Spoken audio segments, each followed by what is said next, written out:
Оштон болот, анан улутум түрк болот, кээ биркилер ар түрдүү баягы тажиктерге окшотот, мисалы кыргыздын жүрөгү мына Кыргызстан деп жүрөк согот. Салам алейкум кыргыз элим.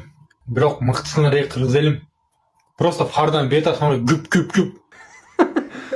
Жок, мынабы элдерде эки каш болсо менде бир каш да. Бирок кашка тийме жок. Бир баягы мошенниктер сүйлөйм, ошолорду айынан кантип сөгүнбөй коесуң, кантип ичпей коесуң. Москвада билет. Сиңдим өлүп калды, Кыргызстанга келди, сен күнөөлүсүн деп ошондой коркутуп кылган. Кларика, секирем деген видеоңуз. Эгер ушул видео 105 000 лайк жыйнаса, ушул суга таштайм. Москвада азыр 97 градус сук болот. Ишенбесеңиздер караңыздар. Дал аялдан барып туруп акчасын жыйнадыңбы, тууп бер. Каяктан тууп бересиң? Ооба. Түшүнбөдүм, не дейсиң?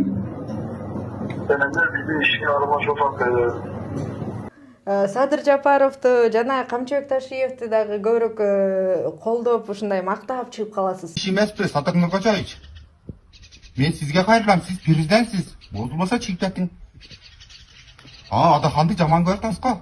Акыйкатты карап келсин. Караң меникинен, карап бериң.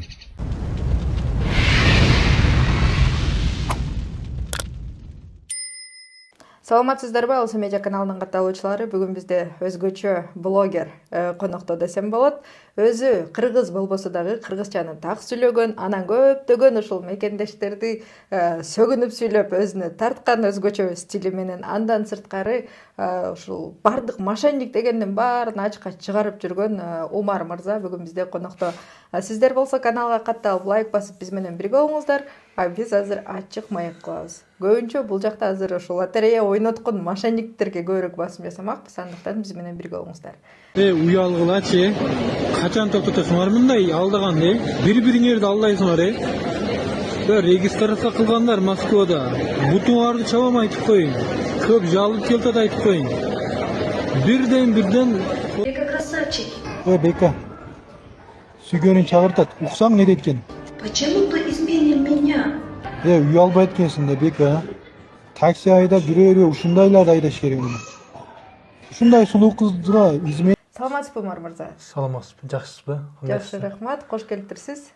Келдик. Мени чакырганыңарга, ушундай элге кайрылуу жасап бериң, бир эфирге чыгып бериң дегениңизге рахмат. Подписчиктери, Айсулуу кызды подписчиктери кандайсыңар? Мени көрүп аткан болсоңуздар, эфир өтө кызыгуу болот. Видеону акырына чейин көрсөңүздөр, бул видеодо толук өзүм жөнүндө дагы, өзүмдү чыгарылышым боюнча дагы кенири сүйлөп берем. Эң сонун. Умар мырза, анда келиңиз, экөөбүз таанышып алалы. Менин атым Айсулуу эмес, Алсуу. Алсуу Рустамова. Сизден анда сурай кетейин, улутуңуз ким, кайсыл жактан болосуз, анан кантип сиз кыргызча сүйлөп калгансыз? Мен дагы өзү Оштонмун да. Көп айтат, ар түрдүү, мисалы кимдир бирөө жаллап атан деп, эми баягы видео приколдор жаллап же Бишкекти киргизет негизи. Но негизи тагитүгүм Оштон болот, анан улутум түрк болот, кээ биркилер ар түрдүү баягы тажиктерге окшотот, мисалы. Мен таза ушу Кыргызстандын түрк жигиттерден болом. Кыргыздын жүрөгү мына Кыргызстан деп жүрөк согот. Сыймыктанам, мына Кыргызстанда жашаганым үчүн сыймыктанам. Кыргызстанда ушундай шарттар бар. Ошолордон пайдаланып, иштеримди кылып атканым үчүн сыймыктанам. Бул жерде дагы керек болсо Москвада дагы кыргызчаны так сүйлөп жүрөм. Кайда жүрбөңүз, кыргыз тилин көтөрүп жүрөсүз өзүңүз менен. Эң сонун. Умар мырза, ушул сизди көбүнчө ошо YouTube'дан сиздин каналыңызды көрсөк, Hype Show деген канал бар. Мекендештер ошол Hype Show каналынан сизди таанып калдык көбүнчө. Ошол жактан сиз көбүнчө эле ушул лотерея ойногондорду, бул мошенник, бул деген лотерея ойноп атат деп, даже ошолор менен телефондо сүйлөшүп, сизге чалып коркутуулар дагы болуп жатыптыр. Андан сырткары сиз өзүңүз дагы бир лотереяларды ойнотом деп реклама кылып жүрбөдүңүз беле? Ошолор жөнүндө кененирээк айтып берсеңиз. Мерседес менен биргеликте, Элер менен биргеликте, Автосоло менен биргеликте кыялыңыздарды ордула. Подписчиктери. Бир бала алдыгар, мына жазылуу, ошону подписчиктер көрүп атасыңар мени. Instagram'dan болобу, YouTube'dan болобу. Bir bel aldыңарбы, акча алдыңарбы, машина алдыңарбы? Тап бияка чыгарат, бир кыйкыра достору бар, ошолорго берет. Ошентип жасайт.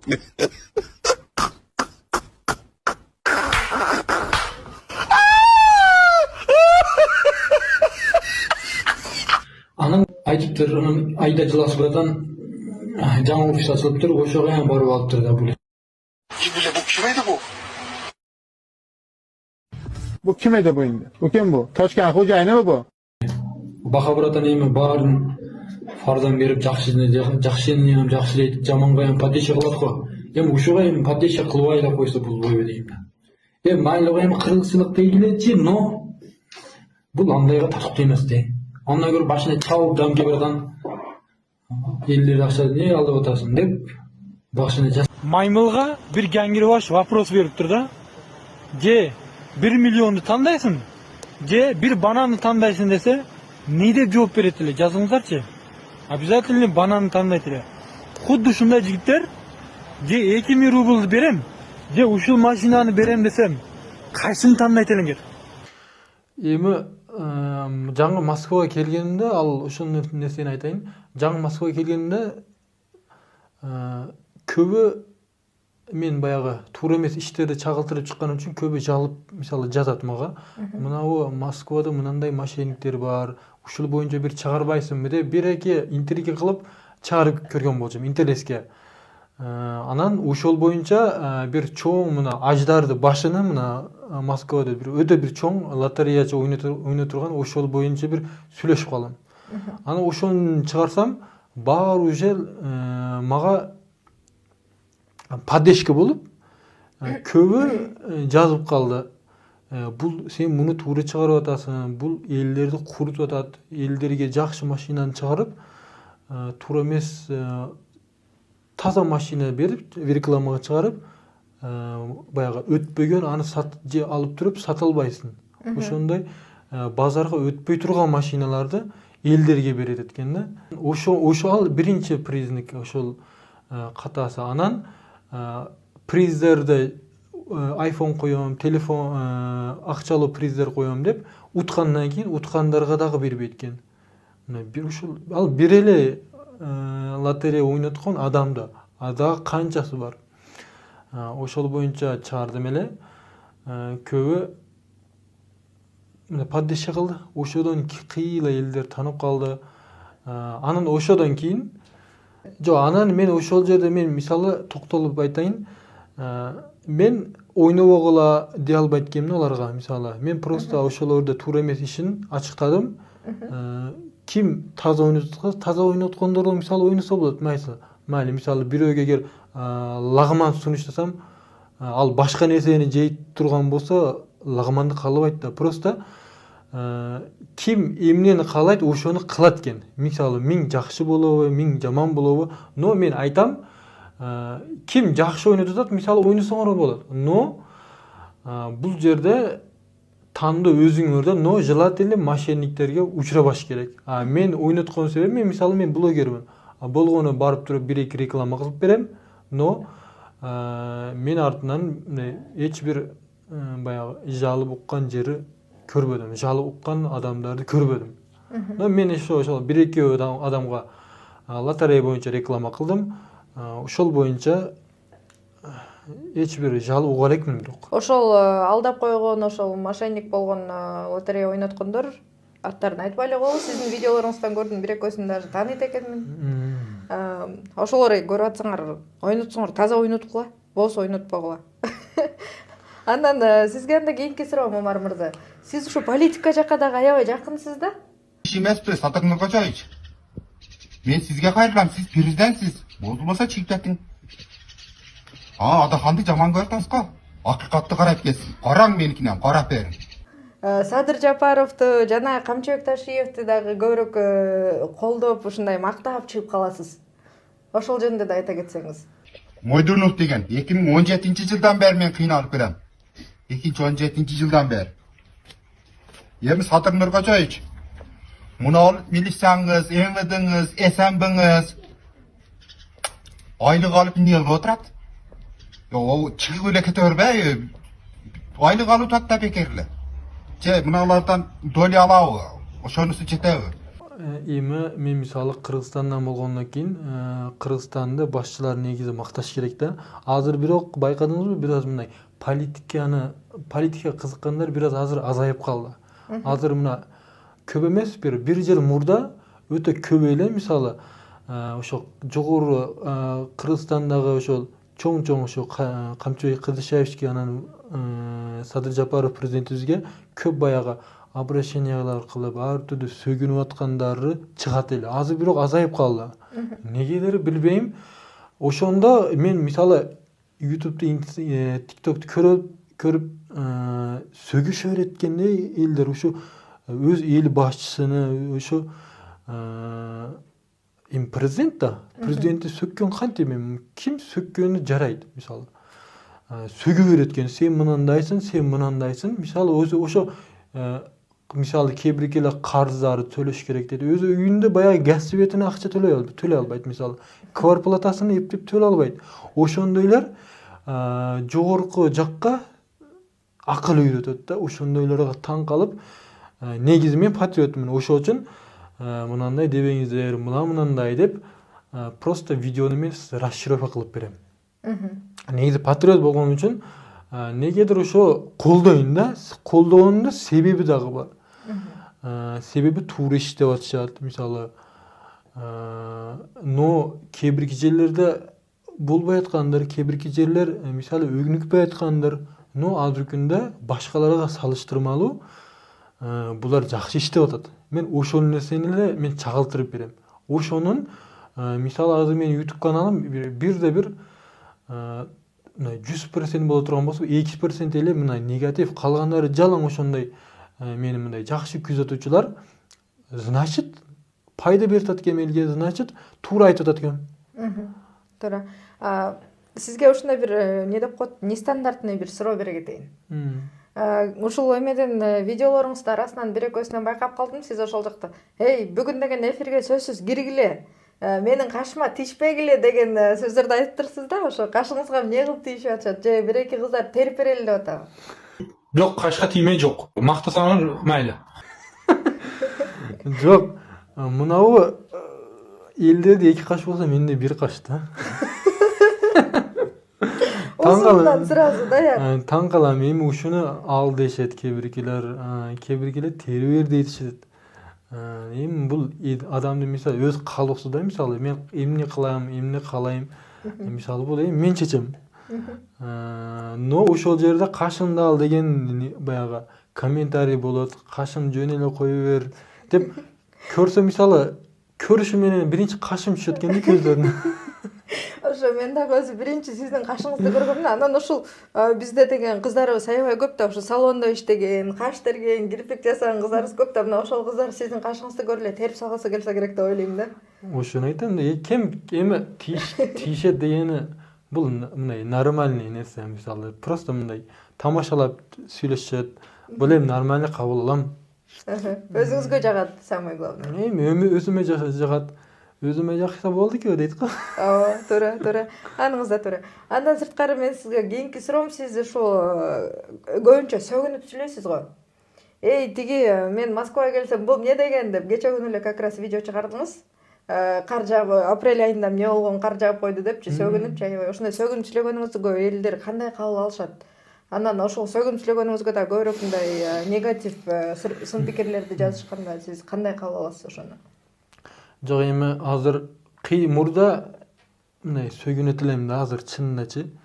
Азыр бир аз токтолуп калдым. Жок, баягы аудитория кеңейген сайын мындай сөгүнүп чыгуу дагы бул туура келбей калат экен да. Анан мынаны мени көрүүчүлөр баягы көпүрөөк мындай чоң возрасттагы аудитория болгон үчүн кой деп мындай жакшы эле айтат да. Кой, эмне кыласың? Сени жакшы эле күзөтүп атабыз. Сөгүнгөнүң ушу жакпайт да деп ошондой эле жазып коюшат да. Ошодон анан эми сөгүнбөй кылайынчы десем, ошол дагы жакшы. Эми сөгүнгөнүм себеби дагы баягы кээ бирки нерселер баягы жиндинге тийип кетет да. Мисалы бир баягы мошенниктер сүйлөйм, ошолорду айнан кантип сөгүнбөй коесуң, кантип ичпей коесуң деген сөз да. Блять, Moskva Putin баратын настроениясына қарап өзгере тұрған болып қалып тұр ғой, жігіттер. Қараңыздар, harcay verdi. Keçeli. Анан экинчи мошенникти кармап алды. Мына карасаңыздар, бул эми TikTok'та экен. Бир кыз жазды. Ушул боюнча чыгарып бериң деди. Эми караңыздар, ушундай нерселерди мен чыгарбасам ким чыгарат? Туура чыгара турган жерлер бар, но результат кээ бир жерлерде болбогон үчүн ушундай интернет желесинде чыгарышка туура келет. Так. Ошолор просто ошолорду айынан сөгүнөм, атак мындай сөгүнбөй, азыр сөгүнбөй калдым, бирок жакшы жакка өзгөрүп атат канал. Анан Умар мырза, сиз ушул көбүнчө бул мошенник, анан бул алдамчы, анан ушундай адамдарды көп мындай сразу сүрөттөрү менен полный чыгарып атпайсызбы, видеолору мененчи? Мына ошол адамдардан сизге кандайдыр бир мындай коркутуулар болбойбу, чалып эмне мени чыгардың деп? Болду ошодон бирөөсү. Өткөндө бир видеону чыгардым эле, ошону өчүрө бердим, кой деп. Өзү сиз куракты кыз экен. Короче, квартирага жашаган, сиз көрдүңүзбү билбейм. Квартирага кирип, жашайм деп, хозяйкаларга кирип, хозяйкадан 5000 алат экен, карта берип турам, регистрацияма жетпей атат. Балдарына акча алат экен, чорникасы өзүнчө ойногондой болот экен. Ошол акча жыйнап туруп, бир ай иштеп туруп, жашап туруп, акчалар жыйнап туруп, бир 30 000 жыйналабы, 40 000 жыйналабы, мисалы карыз алган канча алат? Качат экен. Уйдагы болгон алтындарды болобу, буюм, акчалуу буюмдарды алып угуктап качат экен. Ошондой нерсе мага хозяйкалар байланышты.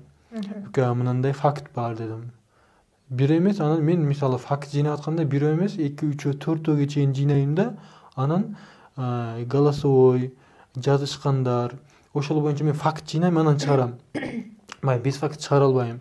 Анан ошол боюнча 4 адам ошо хозяйкаларды группасына кошду. Группасына кошкондон кийин сүйлөштүк ар бири менен. Мынандай болду. Ар биринин голосун жазып алгам. Жазып алгандан кийин видеосун чыгардым. Анан ошол өзү мага байланышып атпайбы анан. Ошону өзү апасы болуп, эжеси болуп байланышты. Мен аны эжесимин деп. Эми мен аны звукун тааныбайм.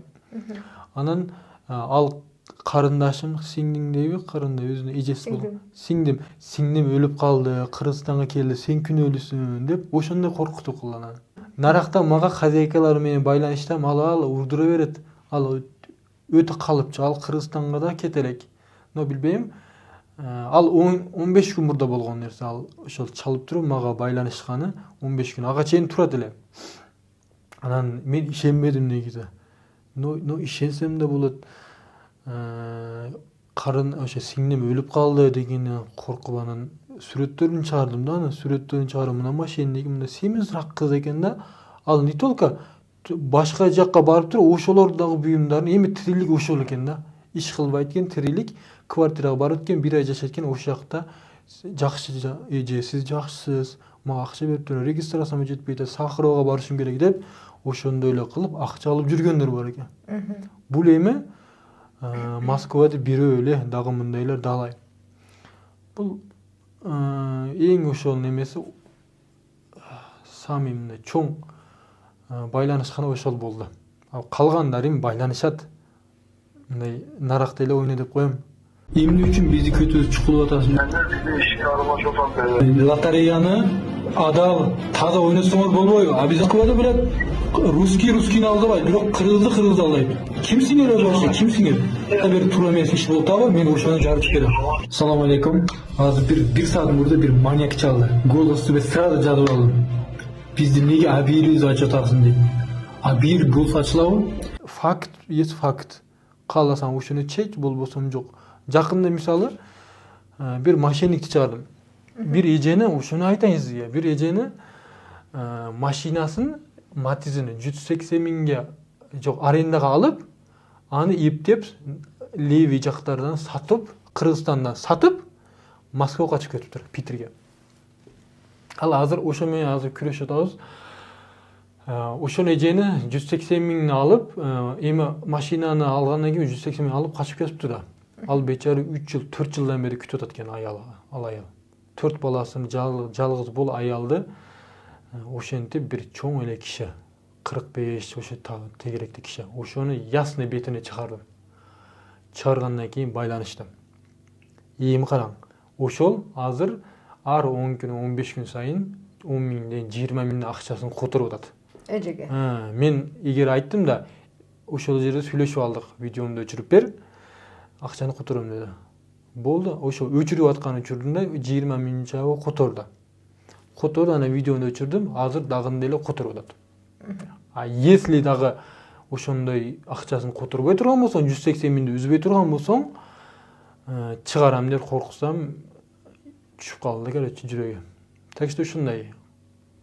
Эми факт да бул. Өзүм менен сүйлөштүрдүм. Эч ким калп айта албайт. Бетини чыгарып, уверенный кылам. Эгерде баардыгы факты менен болсо гана бетин полный чыгарасыз. Ушундай. Андан сырткары сиз бир карасаң Кыргызстанда, бир карасаң Москвада жүрө бересиз да. Ошолсуңарында эле ошо акыркы күндөрү Москва реканын жанында туруп, эгерде 105 лайк алсам, мен Москва рекага секирем деген видеоңузду да. Эгер ушул видео 105 миң лайк жыйнаса, ушул суга таштайм. Москвада азыр 97 градус сук болот. Ишенбесеңиздер караңыздар. 106 миң лайк эсеп эмес, 105 миң лайк болот, анан таштайм. Сиз в итоге секирдиңизби ошол эмеге? Рекага же секирбедиңизби? Же бул жөн эле тамаша болчу? Жок, эми бул негизи тамаша, бир аз мындай күлкү тартууланам.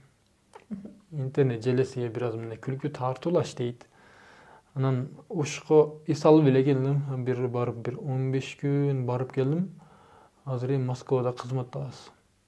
Москвада эмне жумуш кыласыз? Москвага келгениңизге көп болуптур. Кандай сезимдер болот атам? Кыдырып айланып жүрөсүзбү? Ой bilendi. Yok kanday sözüm Men buna padvalda iştip atam. Men Moskvada kıdırıp öyle jürөт дейсиңер. Пока ошо эл сыяктуу элдер не иш кылса, стройка тиякпак иш кылабыз. Москванын сизге анда жаккан жана жакпаган жерлерин айта кетсеңиз.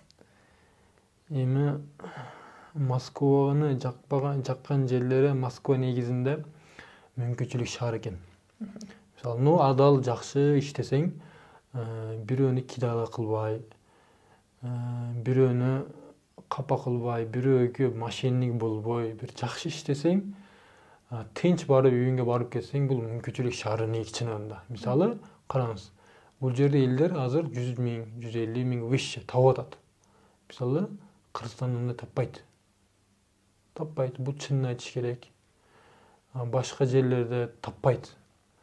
Но бул жерде ошондон дагы көрбөй, ошого дагы шүгүр кылбай, керек болсо так өз ака-укасын, өз досторун кидала кылып, ошо айттым го баягы мошенниклик кылып, бирөөлөрдү үйүнө уурлукка түшүп, бирөөнү жакшы мындай ичине кирип, жакшысы деп акчаларын уурдап, өз пайдасы жолунда пайдалангандар жок эмес азыр. Эми бул эми жакпаган жери өзү кыргызды кидала кылтат. Ошол мага просто жиңге тийет. Мисалы, мисалы ошончо жүрдүм, бир русский бирөөдү бир кидала кылганын көргөн жокмун. Болот мындай, нечестный болсо, каяктадыр бир мындай арзыбаган бир себептер эмес, бир чоң бир себеп аркылуу бир нерсе болушу мүмкүн. Но биздики мусулмандар сыяктуу өзбекти кидала кылып аткан, бетине каратып туруп, бир ошондой эле мен таң калдым. Жаңа келгенде, азыр эми пишип калдым. Бир нерсеге барып атып, уже мындай карайм, ар жагын карайм да. Мисалы, элестетим, 1,5 жыл мурда келгем. 1,5 жыл мурда келгем. Келгенде мындай интернеттен карап атам. Жумуш бар дейт. 80 миң, 90 миң айлык болчу анда. Анан досума айттым, мынабы акча береби десем, бул кидала, бул мошенник дейт. Ошондо мен билем да, кантип бул жазат, бул мошенник болушу мүмкүн дедим да. Ошол нерсени мен эсте атпаймынбы? Кантип бул 80 миң, 90 миң жазат, бул негизи бул мошенник дегенде, кантип деп таң кала берет элем. Азыр оказывается, азыр келгенде буларды мошенник экенин мындай барып туруп иштесең, бир күн, 2 күн уктаганда анан билет экенсиң.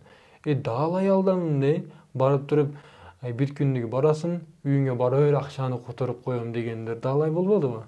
Ошондойлордо мен жаман жак эми Москванын жаман жактары. Эми жакшы иштесең, пайдалуу акча тапсаң, эми мисалы 100 000 эми жакшы да бул жерде. 100 000 тапсаң да айтайын дегеним, любой жаңы келген адам эгер жакшы официальный иштесе, иштей алат. Болбосо гаңгиреп эле жүрөт. Мошенниктерди көп сүйлөйсүз го. Ошолорго тиешелүү дагы бир суроо бере кетейин. Эгерде ошол мошенниктердин арасынан сиздин бир жакын таанышыңызды мошенник деп элдер жалп кылып жөнөтүп калса, сиз ошол адамды дагы факты менен чыгарасызбы? Эгер жакын таанышыңыз болсо. Эми жакын тааныш болсо, айтайлы дос дейлик мисалы. Да, вот мисалга келтиргенде сиздин дос балаңыз мошенник болуп чыгып калды дейли. Жо, мен өзүм биринчи чыгарам да, неге алдадың, не болтат деп Эми ал чалып туруп айтат да сизге, досум, эмне эле болуп атасың? Чыгарба да мен экөөбүз доспуз го дейт да, адамдын жүзү ысык болот эмеспи? Мага ошондой деди. Bir блогер буякта бир досум бар. Ошодон кийин бир катташып кой калдык. 5 рублга билет алып кое турган болсоңор, эгерде утуп ала турган болсоңор, онда ушул Жыйнап качып кеткен бала. Аны досу лотерея ойнотуп көп элдерди кидал кылып тур. Аны каналымда видеосу бар. Адишеров. Ошонун досу Умар мына чыгарбай эле койчу. Аны факт жыйнап аттым эле, мына чыгарбай эле койчу. Кантип ошончо элдердин акчасын не дейт бул жетим? Адишеров. Машина сатылса, анан элдерге акчасын кайтарып берем дейт. Бул элдерди причем проблемасы. Акчасын жыйнадыңбы, тууп бер. Каяктан тууп бересиң? Ошондой, ошол өздөрү ям чалды. Бир нерсе кылам. Эч нерсе келбейт. Если даже ошо досум айтса дагы кой эми, муну чыгарбасак болбойт. Көп эл кайрылат экен, мындай болтат. Ошо кантип карап отурам мисалы. Эмне болгон учурда дагы сиз эл тарафсыз. Конечно. Бул эң сонун. Анда мен сизге эркин микрофон берейин. Маегиңизге чоң рахмат. Ушунча убактыңызды бөлүп, жок дебей биздин студияга келип, маек куруп бергениңизге сизге чоң ыраазычылык. Анда сизге элге айтчу сөзүңүз болсо, эркин микрофон. Эми не дейбиз эми? Эгер видеолорду жаккан болсо, жакшылап бөлүшүп турсаңыздар. Мен ушул өзүмдө башка каналым бар. Кирип, мен жөнүндө дагы да мындай көбү мисалы мени жөн эле көрөткөн, мен жөнүндө бир аз маалымат билбейт экен да. Ошого көбү мисалы каналыма кирип, видеолорду байкап, маалыматтарды алып, анан тааныштырсаңыздар да болот. Башка эмне дейбиз? Рахмат көңүл бурганыңыздарга. Сиздерге рахмат. Лайктан басып, ушул каналды колдоп койсоңуздар, кыргызды кыргыз колдоо болсо кандай экен? Туура. Лайктан басып, бөлүшүп койсоңуздар, бул кыз дагы жакшы элге кызмат кылат. Ой, рахмат, Умар мырза. Урматтуу мекендештер, сиздердин баарыңыздарга көңүл бурганыңыздар үчүн чоң рахмат. Кийинки эфирден да көрүшкөнчө Умар мырзаны сиздерге тааныштырып өттүм. Биздин өзүбүздүн Кыргызстандык мекендеш, Ош шаарынын мырзасы жана ошондой эле Hype Show деген каналын алып барат. Мен каналдын ссылкасын комментарийге кадап койдум. Ошол жактан кирип, сиздер да ошо Умар мырзаны жакындан таанып, лайк басып, жакшы ой пикирлерди жазып колдоп коюңуздар. Кийинки эфирде көрүшкөнчө. Урматтуу Москва шаарындагы мекендештер, жердештер, эгерде сиздердин документиңиздердин мөөнөтү бүтүп, Москва Казакстан кирди чыкты кылуу үчүн тажрыйбалуу айдоочуларды издеп жаткан болсоңуздар, анда мен сиздерге Бакыт агамды сунуштайм. Андыктан Бакыт агама чалыңыздар, номерин экранга жазып койдум. Алсуунун атынан, Алсу Рустамованын атынан деп барсаңыздар, сиздерге жолго чыгуучу документтериңиздерди бекер кылып берет, байке? Ооба. Токтоңуздар да. Андыктан баарыңыздарга ак жол, аман эсен барып келиңиздер.